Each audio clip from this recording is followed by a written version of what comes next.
मैं अरुण पांडे और अपने इस खास प्रोग्राम एक मुलाकात में आज एक बहुत अच्छे इंसान से, बहुत अच्छी शख्सियत से आपकी मुलाकात करा रहे हैं। बहुत अच्छी तरह बेशक आप लोग भी जानते होंगे।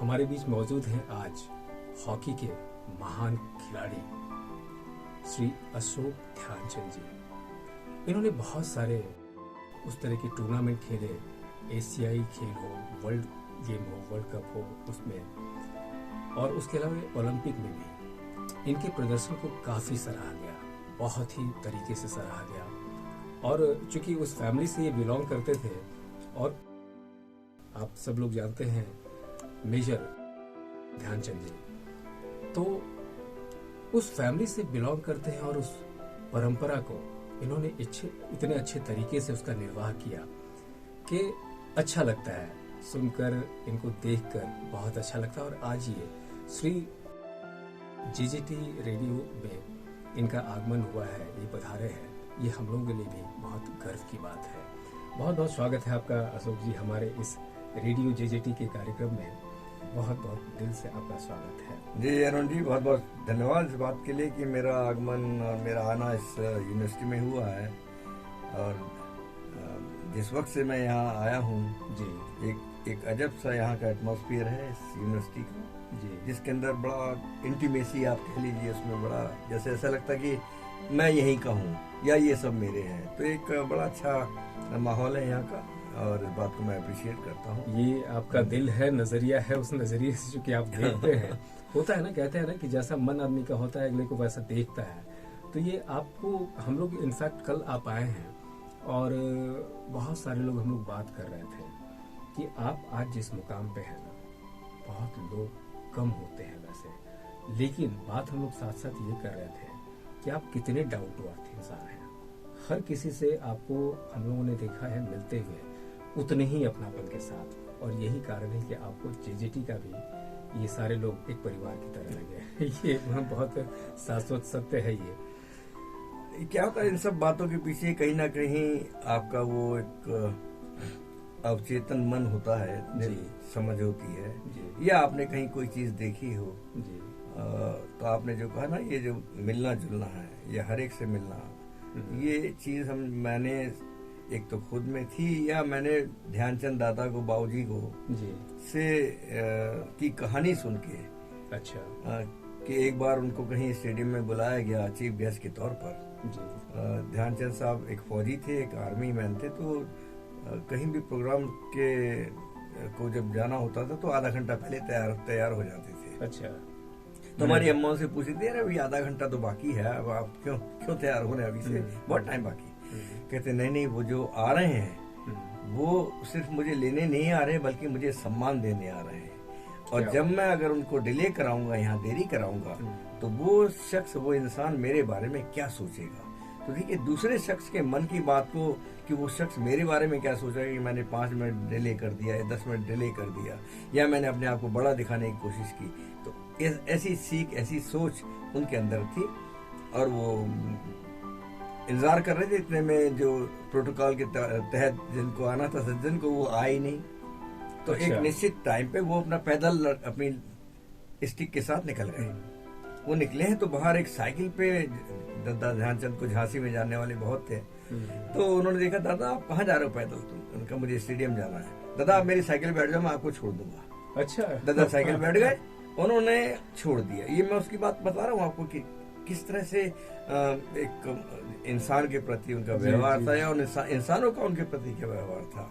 और ये कौन से साल की बात कर रहे हैं? ये मैं 70s, 75, 74, 70 जब वो रिटायर हो चुके थे, तो प्रोग्राम्स में जाते रहते थे। जब इस तरह के फाइनल टूर्नामेंट या बच्चों के कोई कार्यक्रम होते थे, तो उसमें जब नहीं उनको लेने वाला नहीं आया, तो साइकिल बैठ के पहुंच गए स्टेडियम।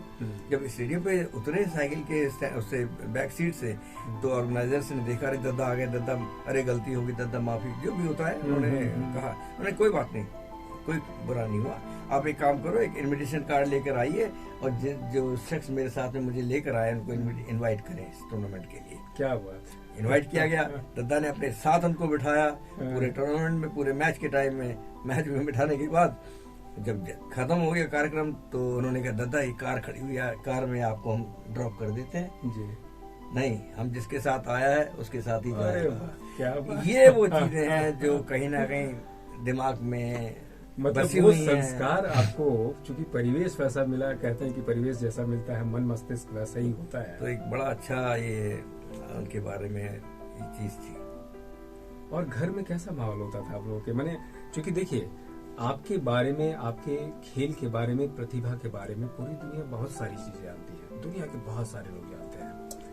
आज हम कुछ खास वैसी बात कर रहे हैं, आपके साथ बैठे हैं ना, जिनको आप कभी अकेले बैठ के याद करते होंगे तो मन को बहुत मखमली तरीके से छूता हुआ महसूस होता होगा आपको, वैसे पल।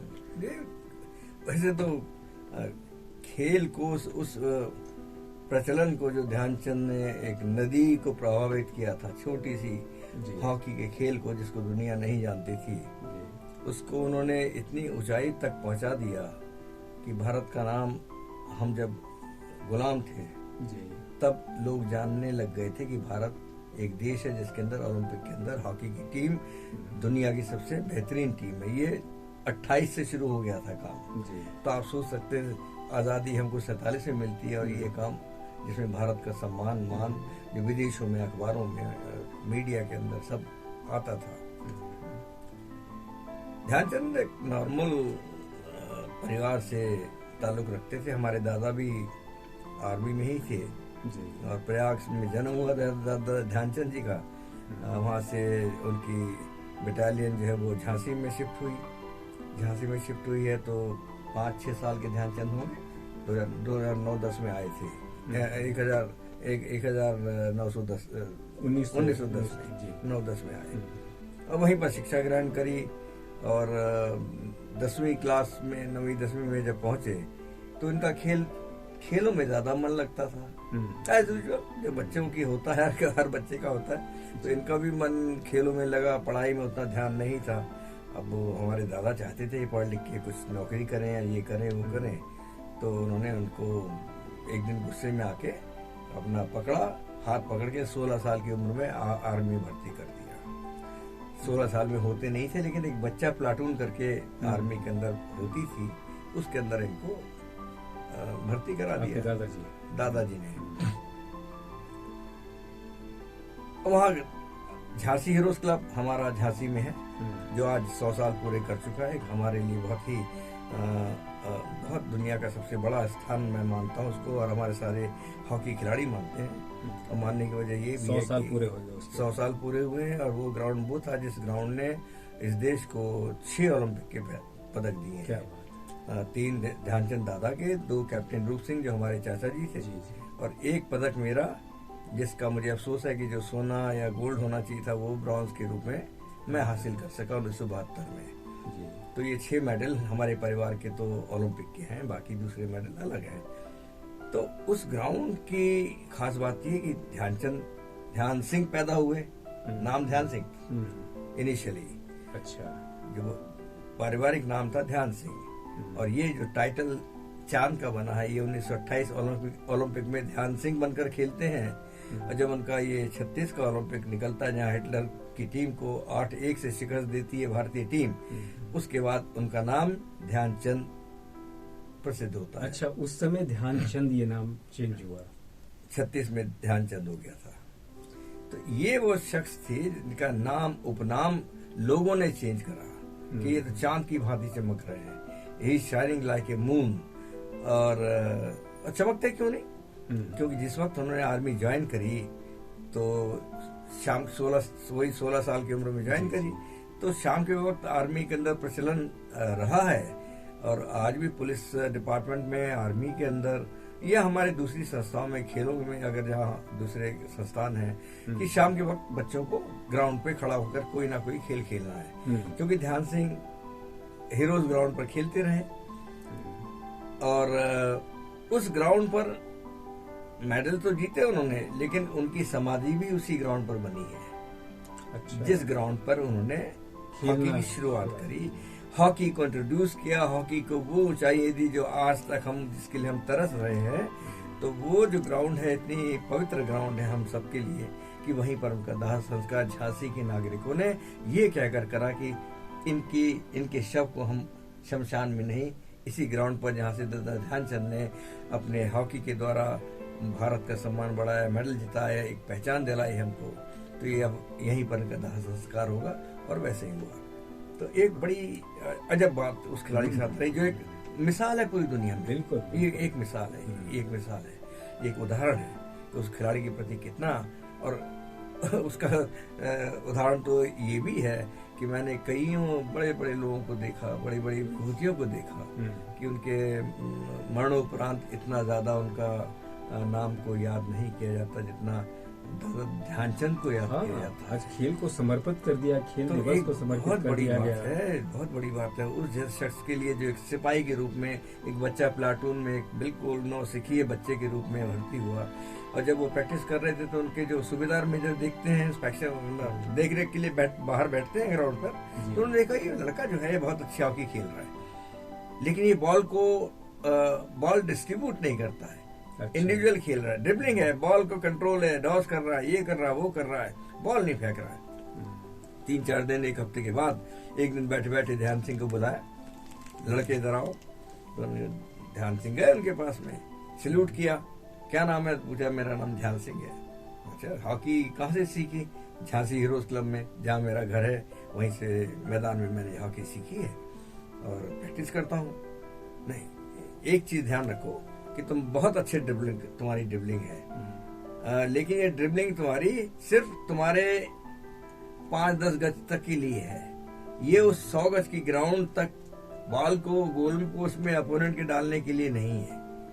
अच्छा। अगर वो तुम्हें करना है कि अपोनेंट के गोल में तुम्हारी बॉल तुम्हारे द्वारा या तुम्हारे साथी के द्वारा जाए, तो तुम्हें पासिंग की प्रैक्टिस करनी पड़ेगी, पास देने की प्रैक्टिस करनी पड़ेगी, और वो हुनर तुम्हें सीखना पड़ेगा जिसमें तुम बॉल को अपने पास ज्यादा ना रखो, लेकिन अपनी बॉल को ऐसा डिस्ट्रीब्यूट करो, उसके बाद ऐसी पोजीशन बनाओ कि जिसको तुमने बॉल दी है वो तुम्हें अंततः तुमको ही बॉल वहां से वापस मिलेगी। तो ये कुछ टेक्निकल बातें थी जो बहुत इंपॉर्टेंट टेक्निक उनको बताया गया। कहते हैं ना वो चीज, और बताया किसने? उनके सूबेदार मेजर ने।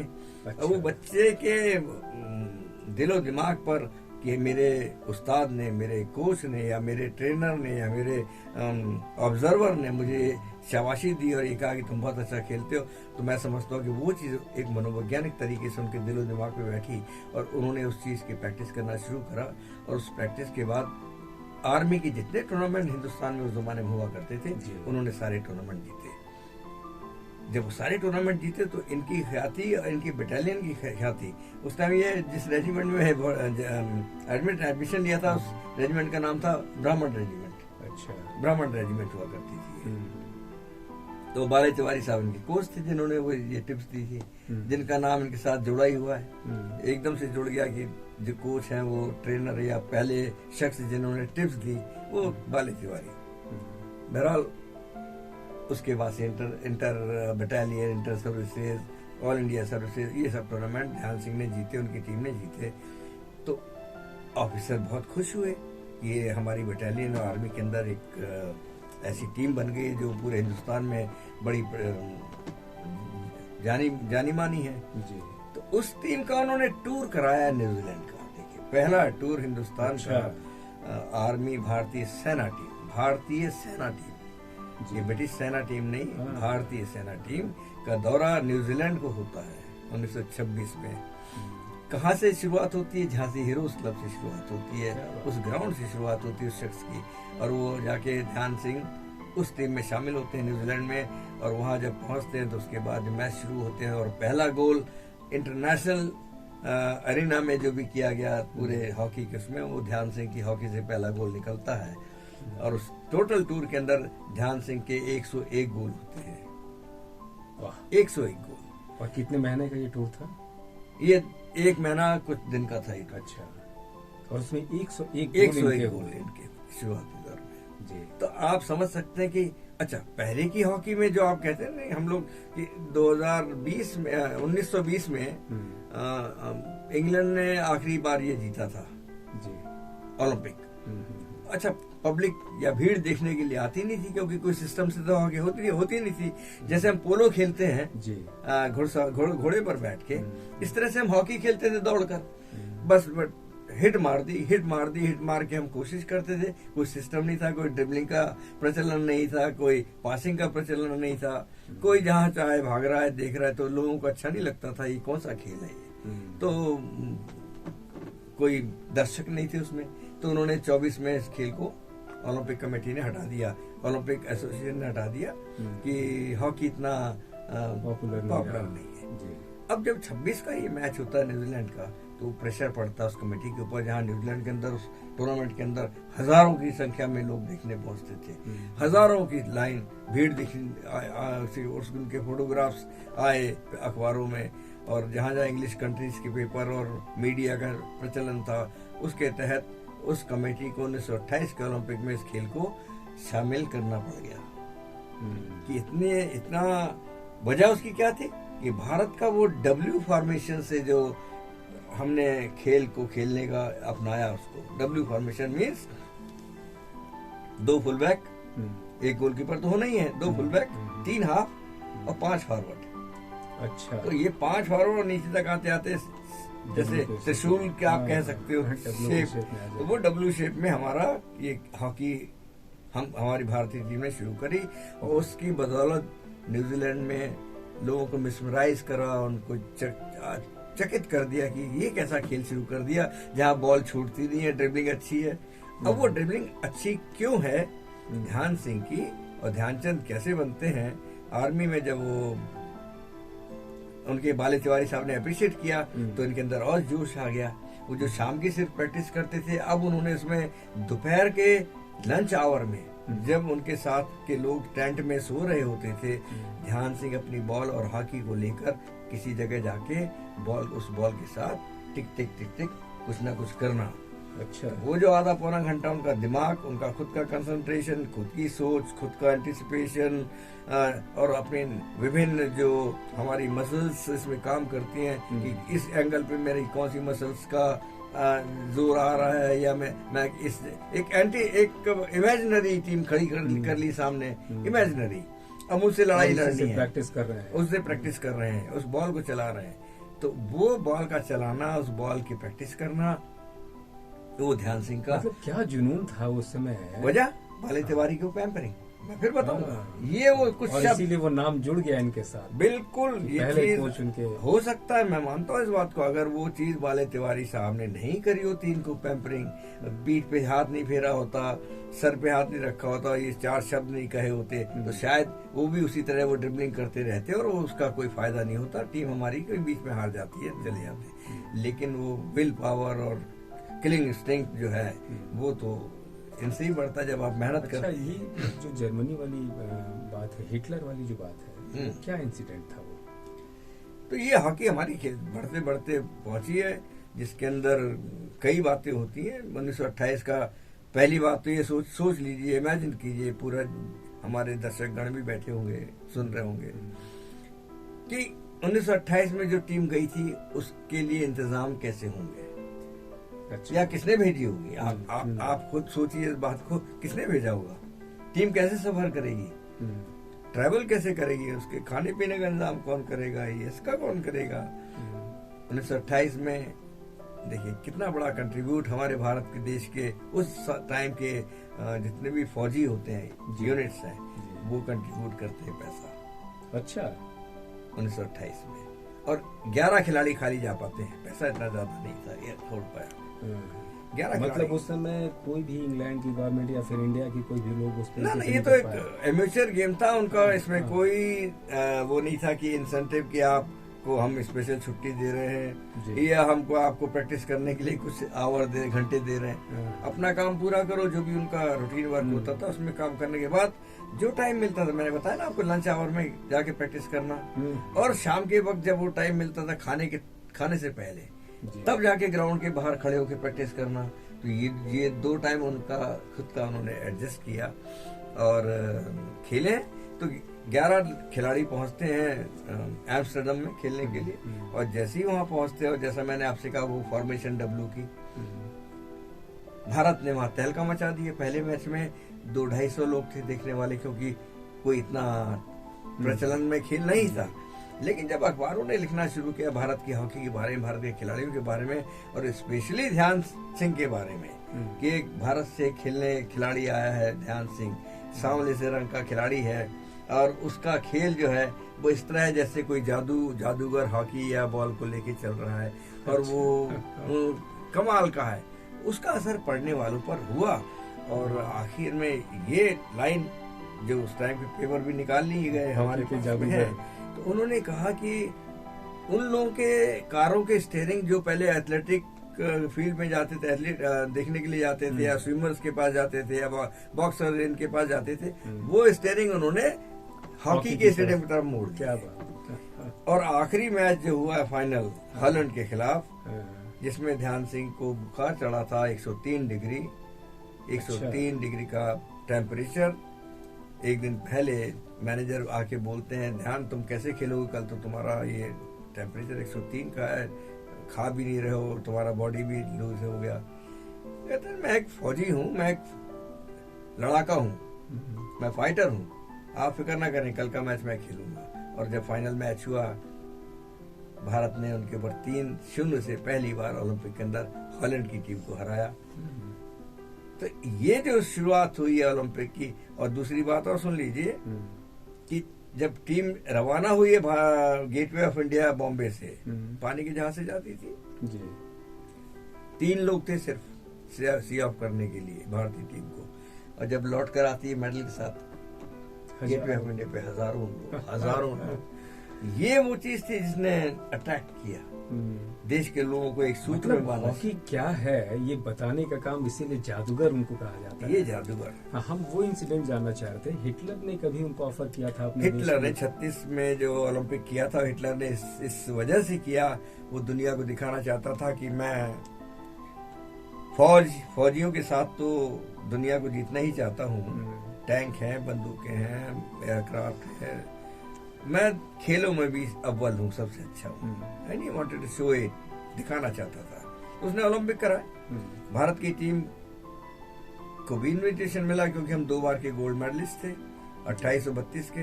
32 में अमेरिका की टीम को भारत की टीम ने 24 के मुकाबले 1 गोल से हराया। अच्छा। अब अमेरिका जैसी टीम जिनका स्ट्रक्चर, बॉडी और खाना पीना उस जमाने में हमसे 10 गुना 20 गुना अच्छा ही होगा, हम ये प्रिज्यूम कर सकते हैं।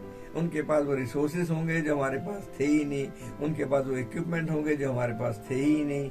लेकिन इन सब के बावजूद भारत ने अमेरिकन टीम को 24-1 से हराया 32 के ओलंपिक में। और 7,000 रुपए पंजाब नेशनल बैंक से चंदा वो उधार लेके गई थी। अच्छा। अब ये सब हिस्ट्री है। उधार लेके पंजाब नेशनल बैंक से पैसा कौन देगा, पैसा कहाँ से आएगा, कहीं से कोई इतना जो आज का स्ट्रक्चर है उस टाइम तो था ही नहीं। एनीवे 36 का ओलंपिक होता है। 36 के ओलंपिक के लिए ध्यानचंद को इनवाइट किया जाता है।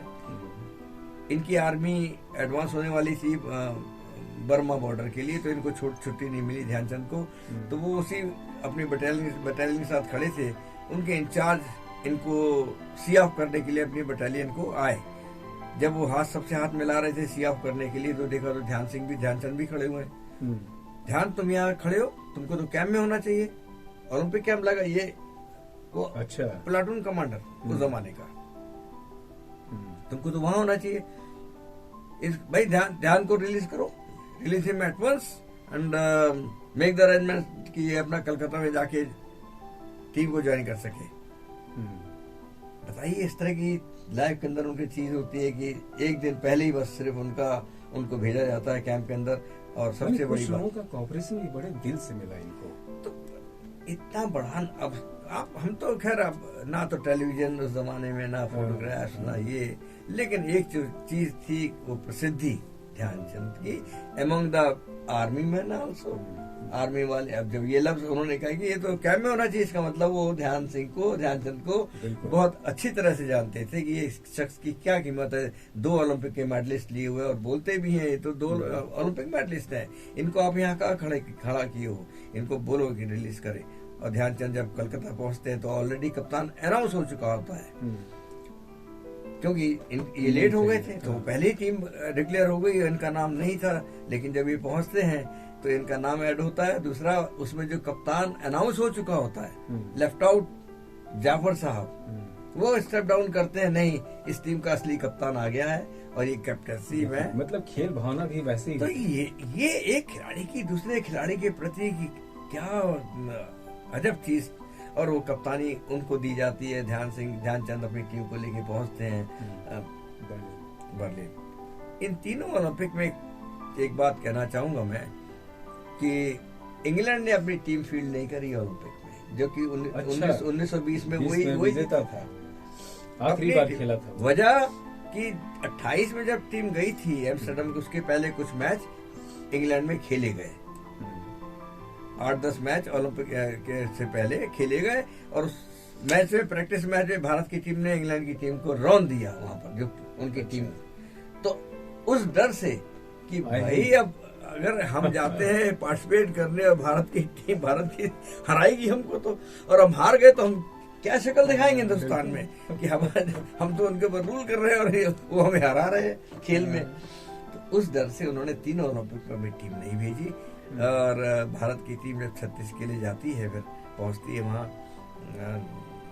और मैच शुरू होते हैं, तो किसी को 7 गोल, किसी को 10 गोल, किसी को 8 गोल। तो चार टीमें पूल में होती हैं, सेमीफाइनल होता है, 5वां मैच, छठा मैच फाइनल होता है। और वो मैच का दिन होता है जो वेन्यू के लिहाज से 14 अगस्त 1936। उस दिन पानी गिर जाता है, बहुत पानी गिरता है, तो ग्राउंड एकदम से गीली, वेट। तो उसको पोस्टपोन करके 15 अगस्त 1936 को हो जाता है। तो अब सोचिए, 15 अगस्त हम लोगों के जीवन में मायने अलग रखता है। 15 अगस्त 1947 हमारा आजादी का दिन, उसके 12 साल पहले भारत ने खेलों में हिटलर की टीम, हिटलर क्या होगा उस जमाने में हम सोच सकते हैं, सोचिए। बिल्कुल।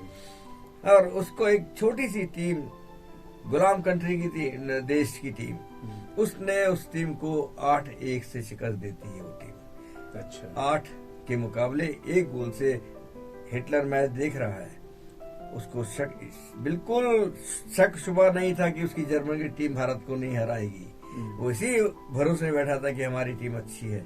लेकिन जब भारत की टीम ने खेलना शुरू किया, इंटरवल तक सिर्फ 1 गोल था। अच्छा। 1 गोल किया था भारत ने, क्योंकि ग्राउंड में वो हमारे पास वो इक्विपमेंट या स्टड शू नहीं थे या वो ग्रिपर नहीं थे कि जो गीली ग्राउंड पे थोड़ा स्पीड को हम बढ़ा सके। हम जैसी स्पीड खिलाड़ी बढ़ाता था वो स्लिप हो जाता था, पैर स्लिप हो रहे हैं, तो स्पीड नहीं आ रही थी, कंट्रोल नहीं हो रहा था।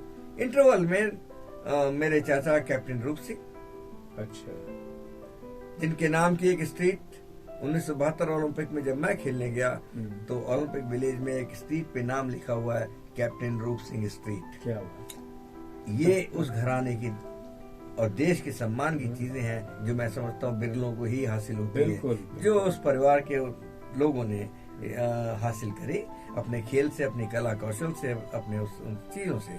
तो आप सोचिए, उनके नाम की स्ट्रीट आज भी कायम है। और जर्मनी के अंदर म्यूनिक में ओलंपिक विलेज के अंदर आप जाएं तो कैप्टन रूप सिंह स्ट्रीट आपको लिखा मिलेगा वहां पर। तो ये सम्मान भारत का विदेशों में इन लोगों ने बढ़ाया।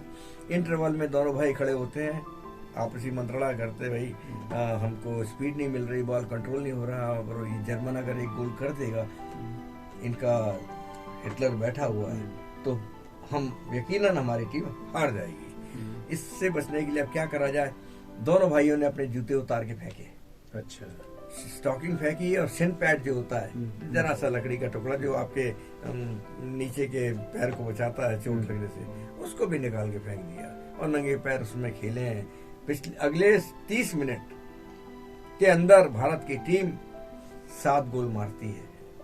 अच्छा। हर 4 मिनट पे 1 गोल, हर 4 मिनट पे 1 गोल। कई गोल तो मारे ही नहीं उन्होंने, कि अब हम इनको इसलिए नहीं मारे कि ध्यानचंद दादा, मेरे फादर को, बाबूजी को, उनके खिलाड़ी ने फेस के ऊपर सीधी हॉकी मार दी, उनके दांत आगे के टूट गए। अब आप सोचिए, मैं दांत टूटे हैं, खून निकल रहा है, होठ कट गया, बाहर जाते हैं, बाहर उसको जो भी एड मिलती है, फर्स्ट एड मिलती है, वो अपना करके फिर आते हैं। तो इनके साथी बोलते हैं तो इन्होंने हम मारना शुरू करा, हम भी रिटेलिएट करेंगे। पहली बात बोलते हैं ये खेल है, खेल में इस तरह की बात हम बिल्कुल नहीं करेंगे, किसी तरह का झगड़ा नहीं, हम उनको बिल्कुल हॉकी से छुएंगे तक नहीं, लेकिन खेल में हम इस तरह से बॉल को कंट्रोल करके खेलेंगे, इनको पता लगे कि हॉकी चीज क्या है। और होता वो है कि उनके गोल पोस्ट पे जा के बॉल को वापस ले आते थे। अच्छा, शर्मिंदगी कि मैं जैसे अगर मुझे आपके घर में नहीं आना, मैं रोज जाके घर के दरवाजे पे जाऊं और वहां से वापस आ जाऊं, तो आपको कितना बुरा लगेगा। तो मैं आपको एक मिसाल दे रहा हूँ, इस तरह की छोटी सी मिसाल है। तो वो आजा घर के दरवाजे तक जाए, बॉल को वापस लेके आ जाए। तो मतलब ये उनकी औकात दिखाने वाली बात, खेल एग्जैक्टली, कि आप इस लेवल पे हो और हम आपको छोड़ रहे हैं। तो ये वो चीजें थी। अब हिटलर ने जब छठा गोल भारत ने मारा इसके ऊपर, जर्मन के ऊपर, तो वो जो दुनिया को जीतने वाला शख्स था, वो शर्म से किस वक्त निकल गया ग्राउंड के बाहर, पता ही नहीं लगा। अच्छा, उन्होंने ऑफर भी किया क्या था, ये नागरिकता की कुछ बात ऐसी थी क्या? उन्होंने खेल के बाद बुलाया ध्यानचंद दादा को। अच्छा, कि मिलना चाहते हैं हिटलर। दादा जाते हैं, अपना जो यूनिफॉर्म होती है जाके सैल्यूट करते हैं। इंटरप्रेटर साथ में खड़ा होता है, पूछते हैं उससे तो नाम क्या है, तो बताते हैं कि मेरा नाम ध्यानचंद है। कहाँ काम करते हो? लैंस नायक हूँ, सेकंड पोस्ट, सिपाही की बात की, लैंस नायक। अरे तुम तो कमाल के खिलाड़ी हो, तुमने तो हमारी टीम को हराया, और हॉकी मैंने देखी जैसे, तो तुम जर्मन की टीम में आ जाओ, मैं तुम्हें जनरल बना दूंगा। अच्छा, सीधा ऑफर, मैं तुम्हें जनरल बना दूंगा, मेरी टीम से खेलो, मैं तुम्हें कर दूंगा। तो बड़े शालीनता से पोलाइटली ध्यानचंद बोलते कि नहीं, मैंने इस देश के लिए हॉकी खेली है, भारत के लिए, और जब तक मेरी सांसें हैं, जब तक मैं हूँ जिंदा, तब तक मैं अपने देश के लिए ही खेलूंगा, मैं किसी और देश के लिए नहीं। बहुत प्रचलित लाइन तो है। ये जो लाइन है एक बड़ी, जैसे कहते हैं ना रानी लक्ष्मीबाई की या सुभाष चंद्र बोस की, तुम मुझे खून दो मैं तुम्हें आजादी दूंगा, रानी लक्ष्मीबाई का वही है। उसी तर्ज पे ये। तो ये वो चीजें हैं जो हम लोगों को एक लाइन के अंदर भारत के प्रति उनका देश प्रेम, उनका भारत प्रेम। उसी मैच को जीतने के बाद जब जीते हैं तो सारे खिलाड़ी, नहीं 8-1 से जर्मन को हराना मायने रखता, ओलंपिक के अंदर कोई चीज थी, जो भी होगा। तो ध्यानचंद उस पार्टी में नहीं थे, लोग जश्न मना रहे थे, लोग बाहर से भी इंडियंस आए थे या उनके वहाँ के फैंस आए होंगे, वो सारी टीम को पार्टी शार्टी दे रहे होंगे, लेकिन ध्यान उसके अंदर नहीं थे। तो लोगों ने कहा ध्यानचंद को ढूंढ कर आओ, कहाँ पर है? तो उनको ढूंढने गए कुछ लोग ओलंपिक विलेज के अंदर, 36 के, वहां ढूंढने गए तो देखा तो जहाँ सारे फ्लैग लगे होते कंट्रीज के, एक जगह पे सारे देशों के फ्लैग लगे होते हैं, वहां पर ध्यान बैठे हुए हैं, बैठे हैं, सिर झुकाए बैठे। तो अरे ध्यान, तुम यहाँ बैठे हो, हम तुम्हें ढूंढ रहे हैं, चलो वहाँ पार्टी है, ये है वो है, सब कुछ और एंजॉय करना, ये करना। तो सिर उठाते हैं तो ध्यान वाज क्राइंग, ध्यानचंद वाज, ध्यान रो रहे थे।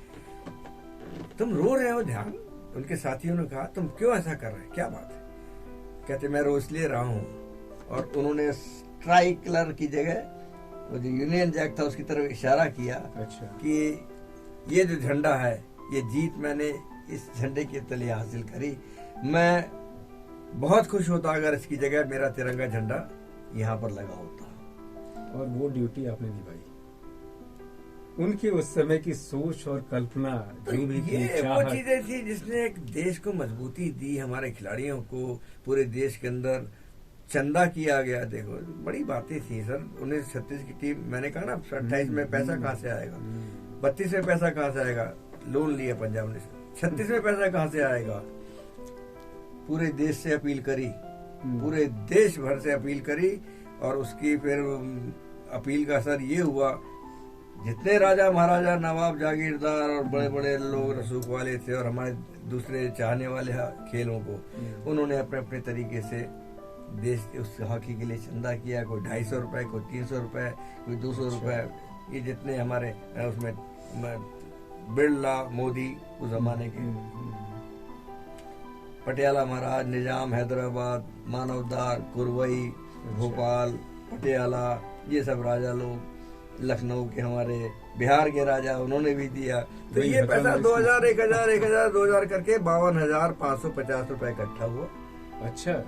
बैलेंस शीट बनती थी, बाकायदा बैलेंस शीट रखी हुई है, उसमें नाम लिखे हुए हैं। और 650 रुपए झांसी हीरोज क्लब ने, जिसका मैंने जिक्र किया आपको, उस क्लब ने उस जमाने में 650 रुपए चंदा दिया। हमारी टीम उस पैसे से गई है। जब वो पैसे से गई है तो एक पीछे से होता ना, अब हमारे ऊपर तो देश का बोझ है ये, अगर हम हार गए तो हम क्या शक्ल दिखाएंगे जिस देश ने हमको इस तरह से चंदा करके भेजा।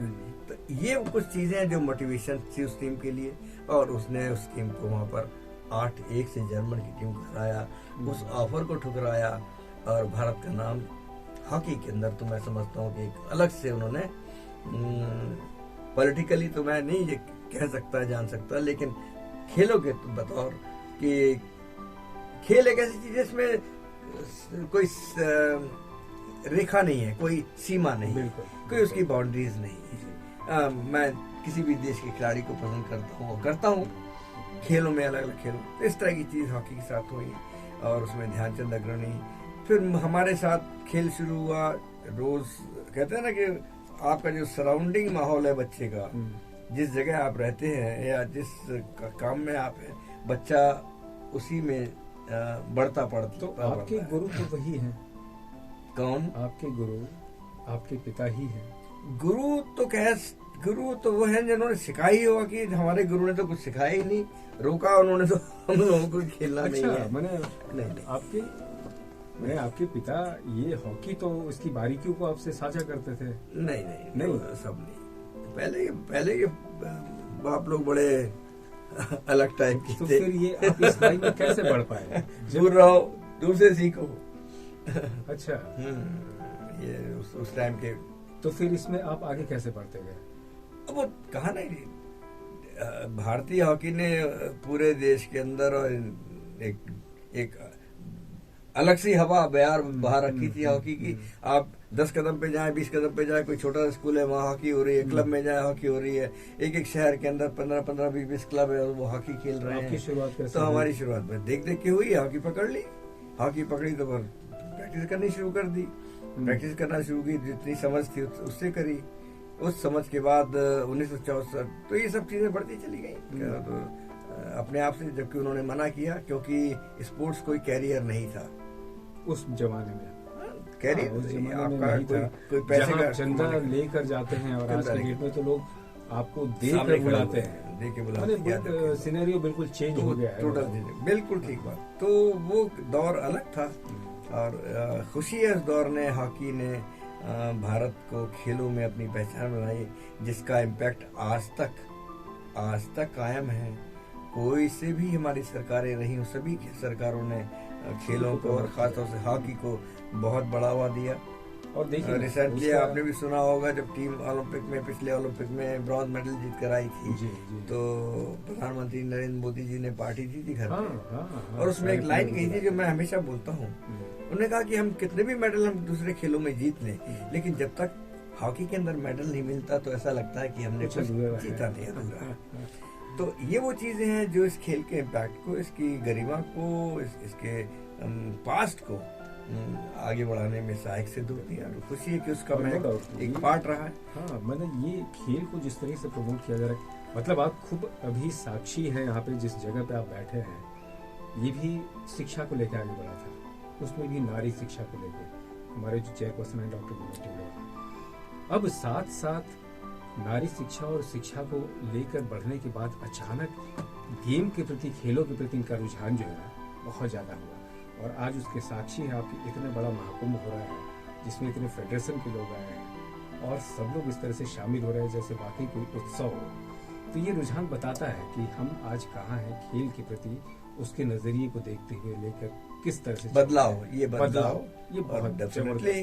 जब यूनिवर्सिटी में, शिक्षा संस्थानों में, एक टाइम में मैं सोचता था, जब खेलने जाता था ओलंपिक्स में, और 72 ओलंपिक, 76 ओलंपिक या दूसरे, तो उसमें क्या होता था कि मोस्टली उनके जो खिलाड़ी आते थे वो यूनिवर्सिटी से निकल कर आते थे, यूनिवर्सिटी से। जी। बिल्कुल। बहुत कम होते थे जो नौकरी कर रहे होते थे या जॉब कर रहे होते थे, मोस्टली उनके खिलाड़ी इसमें से निकलते थे। वहीं भारत की केस में उसमें अगर परिवेश में बात करूं तो यूनिवर्सिटी के हमारे पास कोई खिलाड़ी थे ही नहीं। वो खिलाड़ी थे जो कहीं नौकरी कर रहे हैं, चाहे वो रेलवे हो, चाहे वो सेना हो या एयरलाइंस हो, बैंक हो, उसके खिलाड़ी आते थे। लेकिन आज वो माहौल बदला है। आज यूनिवर्सिटी के अंदर जो चेंजेस आ रहे हैं, और ये जो आपने बताया विनोद जी कैटेगरी अपने जे यूनिवर्सिटी का, कि इन्होंने सारे इसका तो दृश्य ही बदल दिया है पूरी तरह से। तो जब दृश्य बदला है तो डेफिनेटली पढ़ाई के साथ साथ अपने उस मेन एम के साथ इस खेल का जोड़ना मैं समझता हूँ बहुत बड़ी बात है। और यहाँ से जो राजस्थान तो वैसे ही सिरमौर रहा है अपने पराक्रम, अपनी बातों से, अपनी संस्कृति से, तो ये खिलाड़ियों के अंदर ये जज्बा, ये भाव पैदा होगा, क्योंकि भाव जज्बा ही है हर चीज का कि आपने करना क्या, what you want to do it, what is your aim, goal क्या है, गोल करने के लिए आपका कमिटमेंट क्या है, आपके कमिटमेंट के लिए आपकी कितनी ताकत लग रही है, कितना टाइम दे रहा है उसके ऊपर, और हर चीज को, हर पहलू को आप लेकर, चाहे वो स्टडी पढ़ाई का हो, चाहे वो खेल का हो या दूसरी बातों का, उसमें कितना एक पार्ट आपने करा तो टोटल आपका कंसंट्रेशन उस पर होना चाहिए, पढ़ाई पर होना चाहिए। आप ग्राउंड में पहुंचते हैं, टोटल कंसंट्रेशन आपका ग्राउंड पर होना चाहिए। तो मैं समझता हूँ कुछ चीजें ऐसी हैं जो अगर हम कायदे से करें, ठीक से करें, तो इन पर विजय पाकर हम हर चीज अच्छा एजुकेशन भी ले सकते हैं और अच्छा खेल भी हम ले सकते हैं। बहुत अच्छी बात, बहुत अच्छी बात। आपसे देखिए, बात करने का सिलसिला जब शुरू हुआ है, ये कितना लंबा जा सकता है आदमी सोच नहीं सकता, लेकिन अभी समय का अभाव आपका भी हम देख रहे हैं, और अभी आपको एक प्रोग्राम में भी शामिल होना है। आज इतनी सारी बातें जो उतनी पुरानी बातें थी, बहुत सारे हमारे दर्शक और श्रोता शायद नहीं जानते होंगे, उनको वाकई बहुत अच्छा लगेगा। हम उम्मीद करते हैं कि आपको बहुत अच्छा लगा होगा, और ऐसे प्रोग्राम हम इनसे फिर कुछ समय लेंगे और उस प्रोग्राम पर चर्चा करेंगे, इनकी गुजरे पलों पर चर्चा करेंगे, इनके उस नजरिए पर चर्चा करेंगे। मैं 2 लाइनें और बताना चाहूंगा आपको कि मेरा होता ना 10वीं 11वीं क्लास से बच्चा जब यूनिवर्सिटी के अंदर स्टेप करता है तो उसके मानसिक विकास में और शारीरिक विकास में अंतर आना शुरू होता है। तो मैंने भी जब 12वीं पास करी तो मुझे एडमिशन कॉमर्स में मिलता है कोटा कॉलेज, गवर्नमेंट कॉलेज। अच्छा। मेरे बड़े भाई ब्रिजमोहन सिंह, जिनका परिवार आज भी कोटा में वहीं रहता है। अच्छा। तो मैं उस घर में गया हूँ और मैंने बीकॉम के लिए कोटा कॉलेज में एडमिशन लिया 66 में। 66 से लेकर 69 तक मैं वहाँ रहा हूँ। मेरा फाइनल ईयर एग्जामिनेशन, मेरा फाइनल का पेपर मेरे सामने की 15 दिन के अंदर मेरे एग्जाम शुरू हो जाएंगे। इसी दौरान मुझे इनविटेशन मिलता है हॉकी का, मोहन बगान क्लब कलकत्ता से। और उस क्लब में मेरे आइडियल प्लेयर एक खेल रहे थे, वो कहानी बहुत लंबी हो जाएगी इसलिए मेरे आइडियल प्लेयर खेल रहे थे जिनको मैंने देखा नहीं था, सुना था जिनके बारे में। तो मेरा सबसे पहला दिमाग में बात यह है कि एग्जाम छोड़ दो, उस शख्स से मिलो जिसने तुम्हें आज इस लेवल तक पहुंचा है कि तुम इंटर यूनिवर्सिटी खेल रहे हो, राजस्थान यूनिवर्सिटी खेले हो और राजस्थान के कॉलेज कोटा में तुम पढ़े हो। तो मैंने अपना फाइनल ईयर का एग्जाम छोड़ा कोटा कॉलेज से। अच्छा। मैं कलकत्ता में गया हूँ। बस वो मेरा कहते हैं ना टर्निंग पॉइंट हो गया, वो सीढ़ी जो थी इंडिया कलर हासिल करने के लिए। तो वो चीजें जिंदगी की हमेशा याद रहती हैं। अच्छा लगता है कि वो 3 साल जो मेरे कोटा में निकले, जहाँ मैंने बहुत हॉकी सीखी, वो गुर सीखे, वो समझ सीखी, अच्छे अच्छे खिलाड़ियों को देखा, रेलवे के खिलाड़ियों को देखा, प्राइवेट खिलाड़ियों को देखा जो क्लब के टीमों से खेलते थे। तो उसने तो होता ना कि जो मुझे सीखना है तो मैं तो कहीं से भी सीख लूंगा, बिल्कुल। लेकिन वो दिमाग चाहिए आपको, वो ग्रास्प करने वाला दिमाग चाहिए कि आप किस तरह दूसरों की गुणों को किस तरह पकड़ते हो, उस खेल के अंदर क्या कमी है उसको अलग करते हो, उसको भी समझते हो कि ये कमी है, ये अच्छा है। तो ये सब चीजें आपको अपने जीवन में हर क्षेत्र में मैं समझता हूँ समझने की जरूरत है। और जब समझेंगे तो कहते हैं ना अच्छा बुरा हर चीज सामने आएगा। तो ये चीजें हमने अपनी जिंदगी में हासिल करी और इंडिया से खेलने का मौका मिला। आज फिर उसी राजस्थान की धरती पर आकर इतनी सारी बातें, वो पुरानी बातें कर रहे हैं। बिल्कुल। ये मन में आपके कैसे कैसी चीजें चल रही होंगी, उसको तो कोई भूल नहीं सकता। वो एक मेरा कैरियर क्या जीवन का मेरा एक वो पहलू था जहाँ से अगर मैं हो सकता मैं बीकॉम कर लेता तो मुझे कहीं नौकरी मिल जाती या कुछ हो जाता, तो मैं एक अच्छी जीवन व्यतीत कर सकता था। लेकिन इस जीवन ने मुझे वो चीजें दी हैं जो शायद बड़ी सी बड़ी नौकरी या दूसरी चीजें मुझे नहीं दे सकती। वो सम्मान, वो एक कि क्या कहते हैं ना, पिता के पद चिन्हों पर चलने वाले का मौका मिला। तो वो चीजें, इस तरह के शब्द सुनने को मिले, पढ़ने को मिले, लोगों ने इस बात को सराहा कि नहीं आपने भी वही काम किया जो ध्यानचंद ने किया। हाँ, कोशिश पूरी करी, लेकिन टीम गेम था, उसमें जो गोल्ड मेडल हमें हासिल करने चाहिए थी वो हमने नहीं कर पाए, उसका मुझे दुख है। उसकी जगह सिल्वर मिला है, ब्रॉन्ज मिला। तो ये सब चीजें थोड़ा सा कचोटती हैं, लेकिन वर्ल्ड कप जीतने का जो सुख या मैं कहूँ कि एक सेटिस्फैक्शन कि हाँ कम से कम मैं वर्ल्ड कप चैंपियन तो हूँ, ओलंपिक के मैं ब्रॉन्ज मेडलिस्ट, तो इसमें वर्ल्ड कप के अंदर तो दुनिया को जीतने का मौका मिला हमें, और वो जीत हासिल करी, उसका श्रेय मिला, गोल करने का अवसर मिला, भारत को सम्मान दिलाने का मौका मिला। तो बड़ी चीजें हैं। बहुत खूब, बहुत खूब, बहुत बहुत धन्यवाद आपका। आपकी इतनी सारी बातें आज हमारे दर्शक श्रोता सारे लोग सुन रहे हैं, और ये उनके सौभाग्य की बात है कि इतने गुजरे सुनहरे पलों को आपने इतने शालीनता से रखा, इतने तरीके से आपने रखा, सबको वाकई बहुत अच्छा लगा होगा। बहुत बहुत धन्यवाद जी, मेरा भी धन्यवाद। बहुत अच्छा लगा आपको, बहुत बहुत शुक्रिया।